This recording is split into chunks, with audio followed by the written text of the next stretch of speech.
Hi guys, welcome back to the Blue Milk Show today. Today we're doing a Blue Milk Sports Show. Not a very good one.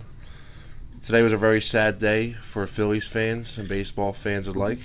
We lost one of our own today in Roy Halladay. Here at the Blue Milk Show, we would like to send our prayers out to his family, his friends, and all the fans out there. Roy Halladay was a great piece of Philadelphia history, and he did make great history here in Philadelphia. As a lot of you guys may have heard today, Roy Halladay crashed his plane, his two-seated plane, off the coast of Florida. Halladay, 40, was the only person on the plane at the time. No distress call was made. A 911 call was released at 12:06 p.m. saying a small plane had crashed right around the Tampa Bay area. How do you feel about that? Oh, let me introduce us. I'm Scotty Too Hottie. And I'm Tim the Toolman Swallow. Today's not really a good day for us to do a sports show, but I had one plan originally to do a week 10 of the NFL and a week 9 review. But after today's news, I thought it was... We can talk Phillies for a day. The Eagles are pretty much going to the Super Bowl. We're okay, I think. Yeah, I just think it was a bad time for our first baseball show to be a morning show for Roy Halladay. So, here's to probably the greatest pitcher we'll ever see in our lifetime. Philadelphia-wise. I just mean in general. I think of we never saw Randy Johnson because he was American League. We never saw Nolan Ryan because he was American League. To me, they're the greatest pitchers of our generation, you know what I mean? So, yes. To me, Roy Halladay might be the greatest pitcher I've ever seen live in person in my life. And it probably will stay that way because no pitchers are throwing complete games anymore. Most pitchers get to 150 pitches at the end of a game. They can't do that much. Roy Halladay would do it in 105 pitches, just stay in the whole entire game and deal with it, Workhorse. Those guys don't exist anymore. He was a 2-time Cy Young winner, and he did throw the perfect game playing for Philadelphia. You ever watch clips from that game when Charlie Manuel comes out and talks to him for a minute, Rich Doobie, and he just has that look. He just has that look of get the fuck away from me. I got this. Yeah, I do vaguely remember it because it's a part of history. So I do remember it.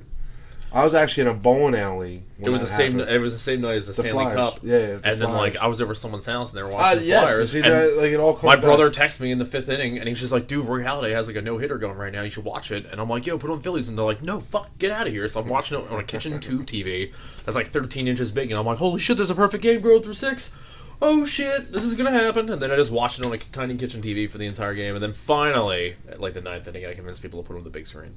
I do remember it because I remember going to the bar when I was watching a Flyers game at the bowling alley. They had a little bar section.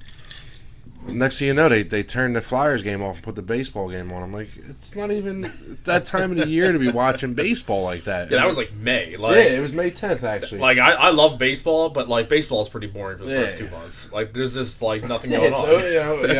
It's minor league baseball players fizzling out their career and stuff like that. It's nothing. June is when baseball gets. And then everybody was like, "No, you don't understand. Roy Halladay's about to throw a perfect game." I'm like, "Oh, okay. Then we have to watch this." Freaking nuts. It's a shame that he died as young as he did, only 40 years old. It's tragic, to be honest with you. Yeah, I feel like my cousin died, basically. There's a lot of people in the Phillies organization. I've been a Phillies fan all my life. There's a lot of people that people come and go, and it just shit happens.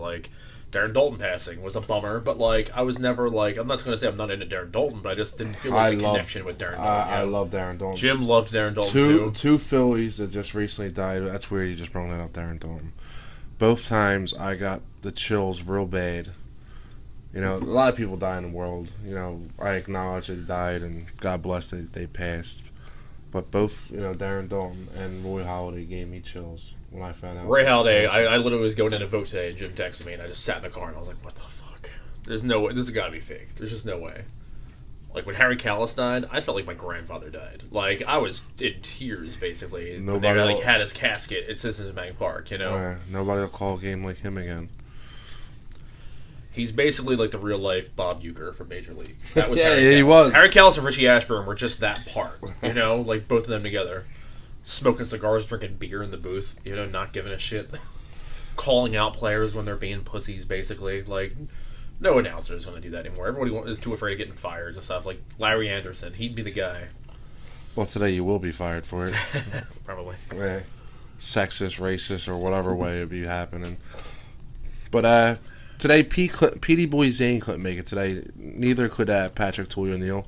But both guys sent out their prayers and everything to the families, and you know, both guys are pretty shook up, especially Petey Boy. Petey Boy is a big Roy Halladay fan. But guys, tell us what you think. You know, put him in your prayers tonight, his family and his friends. Until next time, guys, don't forget to subscribe. But until next time, may the force be with you. Later.